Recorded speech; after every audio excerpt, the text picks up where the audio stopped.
Hello and welcome to the PFFUI podcast. On this month's episode, President Tony Murray and Communications Director Erik Scheub provide members a summer update by sharing details on the legislative tour, political action, legislative priorities, and upcoming events. Enjoy the show.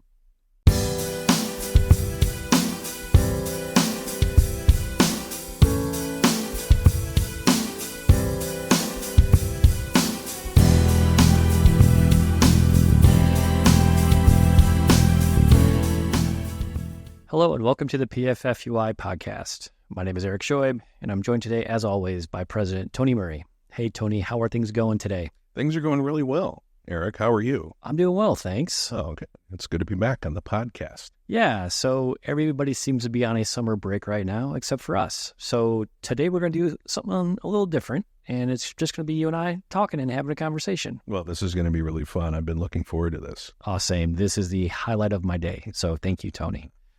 Many of you know that working for the PFFUI is a full-time job. Our executive leadership is always on the road conducting union business. Over the past month, they have been visiting with legislators across the northern part of the state. Tony, could you give an update on the PFFUI legislative tour? Yeah, so I think it's good to give some updates, even though it's just you and I. I've got some pretty interesting updates to keep the brothers and sisters abreast of what the PFFUI is doing. So you mentioned the legislative tour. This is something that we do every year and is really beneficial to go to the district wherever the legislator is, and we sit down with them, and we have a targeted list of legislators that have never received the retirement and disability presentation that we offer that talks really about the 1977 fund and what it is and also what it isn't, and really helps the legislators understand how important the 77 fund is. And then we talk a little bit about what's going on for the upcoming session. But we always do this in conjunction with our counterparts in the state FOP because we're in the same retirement disability system, the 77 fund, as the police. So it's a really good time for us to sit down and really sort of also coordinate our schedule for the next coming legislative session. So we did complete the northern tour. We met with several legislators there. All in all, as we begin to go to the south, which is our next stop in the southern Indiana, and then we feather in a bunch of legislators that are on our list to meet with in the central Indiana area. We do that sort of one at a time. But all in all, I think this year we'll meet with about 16 legislators to go through that program. So the northern tour is very successful. This includes Vice President Hank Harris, as well as our legislative assistant in the hall, Mike Whitehead, is also with us, and again with the FOP president and their lobbyist. As we approach the fall, the legislative session will be here before we know it. Are you guys working on PFFUI's legislative priorities, and what are they looking like? We have been, and I think that we mentioned in the previous podcast that really we begin to start assembling a list of things we want to work on for the next session right after the current session ends. So we've really put a lot of work into looking at different policy changes and things that we want to address in the next session. We're working through that right now. One of our biggest priorities, and probably the cornerstone of our legislative priorities for the next session, is to talk about and present enhancements to the 1977 Retirement and Disability Fund. So what that looks like, we're exploring different options. We're getting actuary figures that let us know that based on what we're looking at to do enhancements, we're talking about increasing the benefit. Is when we talk about enhancements, we're talking about increasing the benefit. But we want to do that in a very responsible way and a way that is very sustainable for the future of the fund. So the first step in doing that is understanding how much it's going to cost the fund to do something. So we're waiting for those numbers to come back. And as we prepare for the Pension Management Oversight Committee, which is a joint House and Senate committee that is required to meet each summer to talk, and really it's fall is when they do meet. This is where we begin, and I guess the birth of what would be a pension bill begins, because we really the PMOC, as it's known, in an acronym, receives information and required report from the IMPERS staff and trustees to talk about the state of the fund and how it is funded and how it's being performed, or how performance is going. So we'll craft that. We'll present in the form of a written document the concepts for what we're looking at for a retirement enhancement bill. And if it gets out of committee with a favorable recommendation, then we have a better chance of having that bill heard and move through the legislative session. So we're working on some policy things, but that is our cornerstone key piece of our legislative agenda going forward. So as soon as we get those numbers, we'll be able to conceptually pass on what those concepts may look like. Speaking of legislative priorities, we are getting into the middle of political season. What has the PFFUI been up to in the area of PAC? Right. So since we were involved in the primary election in some races, and since the primary is over, and we have nominees for House and Senate seats, we've been concentrating on looking at those. So we spent some time interviewing candidates and reviewing records of incumbents to begin to process what may be our endorsement recommendations and our path forward coming for the general election in November. So the House and Senate, as you know, is very important to have legislators and lawmakers that understand our agenda as professional firefighters, paramedics and EMTs, so and 911 dispatchers and how that affects us. So we analyze, and there's many components that go into our matrix considering endorsement of candidates or incumbents running for re-election or running for office. We do have several open seats, both in the House and Senate, more on the House side, that we're really evaluating those candidates as well. So it's always good to engage and have a conversation to talk about our issues and really to relate those to candidates running so they understand what our members do in the street and what priorities are needed from the General Assembly and the Indiana legislature, both policy and otherwise, that comes through. So it's a good opportunity to interact with them. And we can expect our locals to be engaged with our specific recommendations later this month in July. And then we expect for final endorsements to be released in August, early to mid-August. Another way we are meeting with legislators is through their fundraisers. I know you guys have been busy this summer attending these fundraisers throughout the state of Indiana. Right. So every year, this is what we do after the session ends. Both House and Senate and Republican and Democrat incumbents hold their annual fundraisers, which is an opportunity for us to attend a fundraiser, have a little conversation. And you've heard me talk about this from time to time, maybe too often.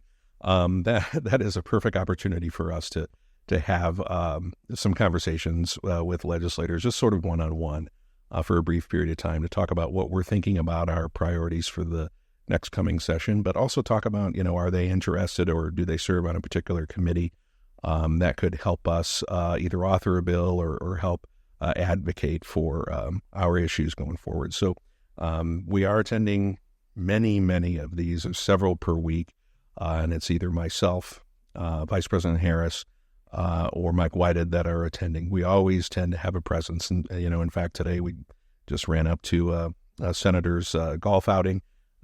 As you may know or understand, I'm a retired golfer, so I don't actually participate in golf anymore because I'm retired. But that's a good opportunity to interact. And also there are many of our lobbyist friends that are in attendance as well. So we get a little bit of insight, too, through conversation about what they're working on for their clients going into the next session. As we talk about these fundraisers, this is where the Double the Pack initiative really comes into play. Where are we in the Double the Pack initiative? Yeah, so PAC, our political action committee, which is really the political arm of our organization, is the Indiana Professional Firefighters Political Action Committee. We are endeavoring right now and actively moving forward on our goal of doubling our PAC fund. So in our PAC fund we rely on members to voluntarily contribute outside of dues because we don't spend dues money on political action initiatives. So we rely on our members to make a voluntary contribution to invest in their future through our political action initiative. So we've been visiting with members in their locals, and we have specific locals that have reached out to say, why don't you come and talk to us and talk to our members about the history of the PFFUI's legislative agenda and how we've been able to advance the fire service and EMS in Indiana through the legislative process by supporting those candidates that support our members and our objectives as it pertains to the General Assembly. So through that, we've been communicating our message of legislative achievements with members and really providing some education and taking questions. Our political director, Cody Lever, is the point person initiating all of these visits. And usually when he goes into, and because he's invited into a local, he spends, 3 days there talking to members and really kind of giving an overview of what we do, but interacting and expressing our message. So we are building more participation in PAC, and that's the goal. We have to invest in our future, and sadly, that takes money to do that. And it takes money for our incumbent legislators that we support, who support us, to get them reelected. And, for members listening in the House, those are 2-year terms. So they're really constantly running for office. In the Senate, that's a 4-year term. So in the scheme of things, it's a really short period of time as you look at the political calendar. So, and with regard to politics, we have been monitoring what's going on in both of the parties' conventions. So the Republican Party completed their convention back in June, and just recently the Democrat Party completed their convention. So the ballots are set for what to expect.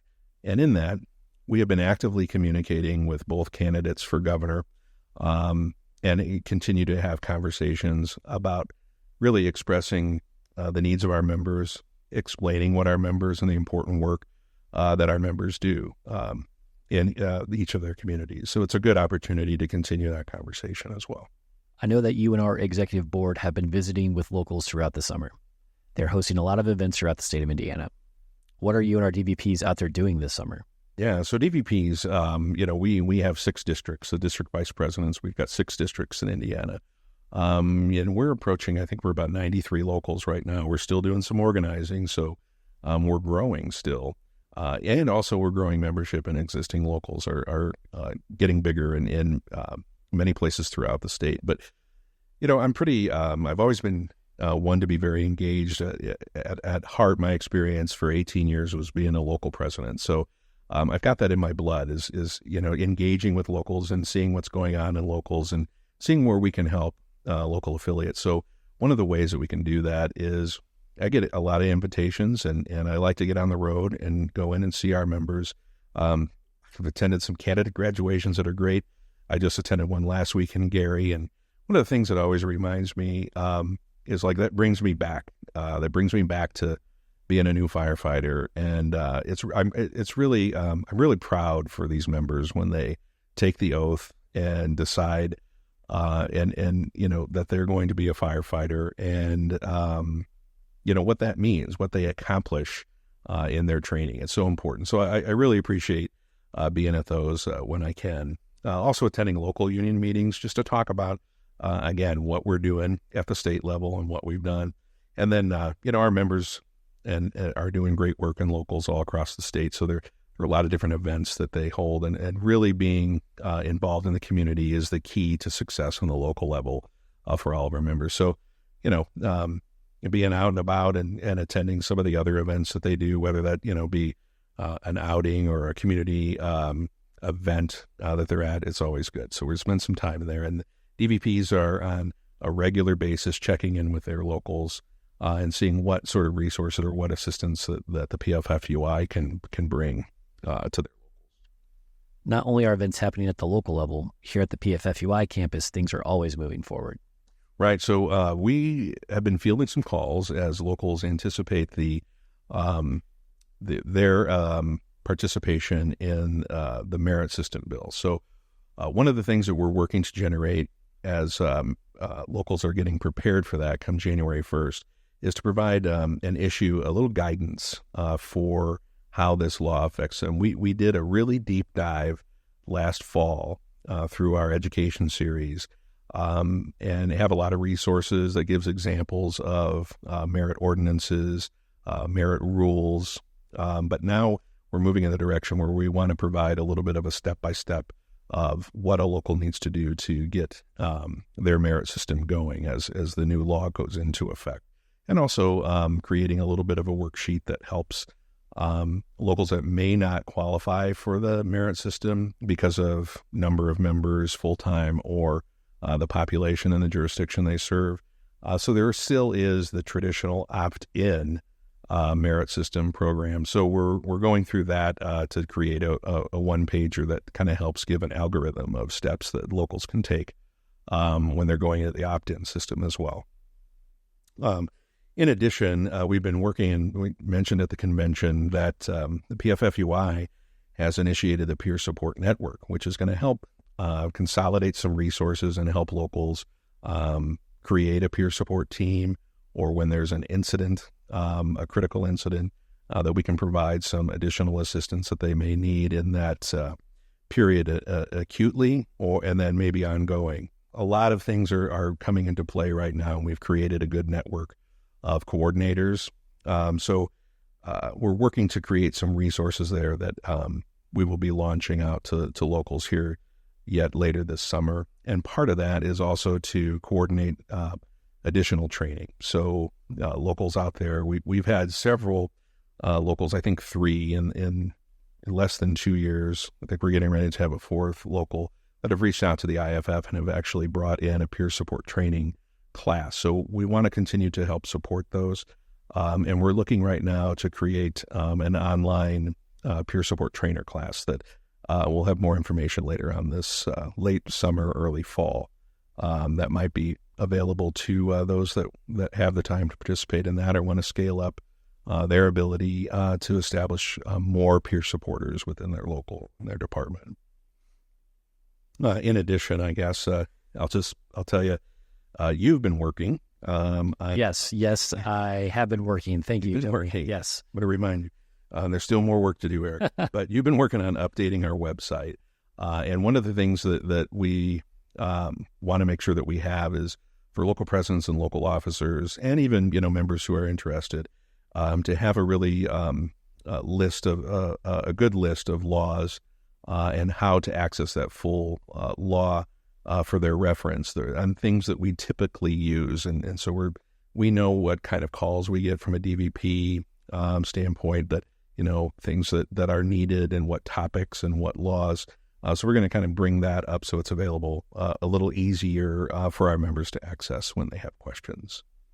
And then, finally, 2 years ago, we started the PFFUI data analyst position, and Ross Sergi has been working a lot. He's working too. Yes, Ross is also working. Yep. But we have been fielding a lot of requests for wage and benefit comparisons as the locals get ready to go into contract negotiations, or they might find themselves needing a little more information if they're right in the middle of contract negotiations. So those requests go to the DVP. So local presidents ask their DVP, can I get a wage and benefit or whatever it is that they need, using the accumulated data that Ross has pulled together from our locals, and create some comparisons which have been very successful in communicating the needs and message of locals across the state. So he's really been busy with that, and sometimes I feel bad that he's bombarded with so many requests, but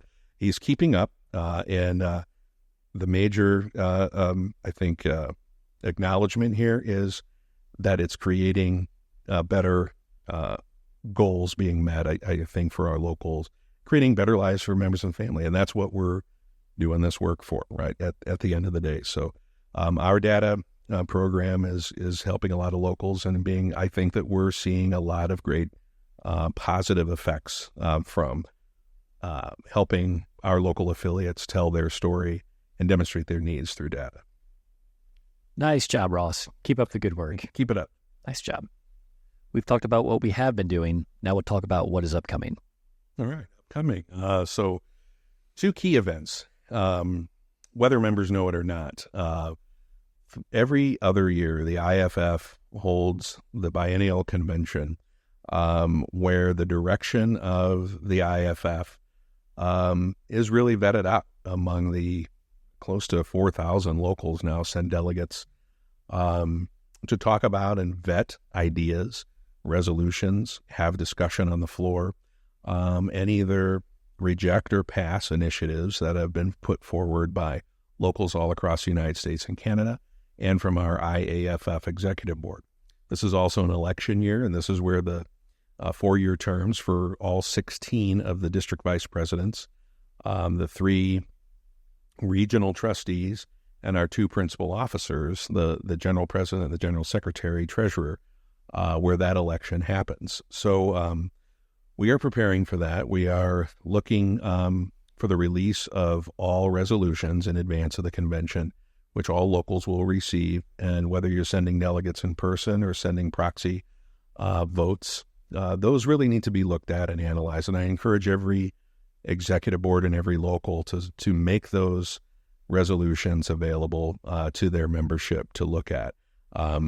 So that is August 26th through the 30th, and this is going to be taking place in Boston, Massachusetts, this particular 2-year cycle. And it is, there's a lot of work that's done for our great union at that convention. So it's very important that we're present and that we participate.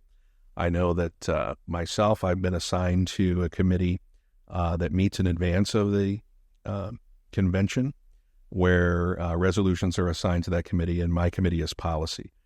Vice President Harris is on the Constitution and Bylaws Committee, which are very key, I think, in many of the resolutions that are put forward for debate at the IFF convention. So we do have 14 locals that are registered in person to attend, and I believe that we'll have some more attending through their registering proxy votes in the future. So that's going to be a busy August. And then coming up in September, we are building the final build out for the PFFUI Fall Education Series, which is going to be held on September 5th. Registration materials are out. We've sent the materials out, and locals who want to attend, and this is a subsidized by the PFFUI Education Series, they have to register by August the 1st in order to participate. So that's September the 5th with the deadline of registration August 1st. And this year's Fall Education Series is going to be about preparing for contract negotiations.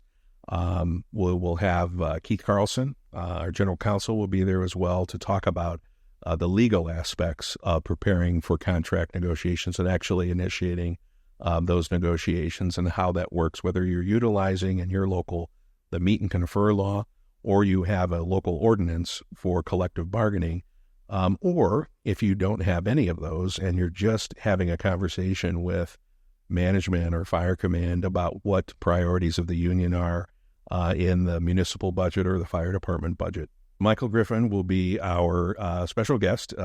He's a former state senator, but he was a longtime clerk treasurer up from Northwest Indiana. And he's going to be presenting on the very fine points of understanding municipal finance and how tax dollars fund local government's budgets and how that works and the ins and outs of that and where these pots of money come from. So we look forward to having him. And then finally, Ross Sergi will present on what capabilities he has for locals to do data comparison for wage and benefits. And registration ends August 1st. Also that night on September 5th, we are going to have the Fallen Firefighters Annual Remembrance, where this year we will add 13 firefighters to our memorial on the west side of the state capitol, and that begins at 6 p.m. That is a Class A event, and we encourage everybody who is able to make it to come out to this event and help us truly memorialize all of the names that are on our memorial, but then also to show the support of adding those that we've lost, those 13 members in the Indiana Fire Service to that state memorial. So that's going to be September 5th. Well, we look forward to seeing everybody on September 5th. Make sure you register by August 1st. Thank you, Eric. That's very important. Registration is very important. Registration is very important. Because you can't attend if you don't register. Correct. Well, Tony, this has been a great opportunity for us to catch up over summer break. We hope everybody is enjoying their time, and we will see you September 5th, but only if you register August 1st. That's right. And parting, and just wish all of our members a great rest of the summer. Continue to do good work and be safe. Thank you for listening to the PFFUI podcast. Follow us on social media by searching the Professional Firefighters Union of Indiana. For more information about news and upcoming events, visit www.pffui.com. Until next time, this is PFFUI Communications Director Erik Scheub. Stay safe.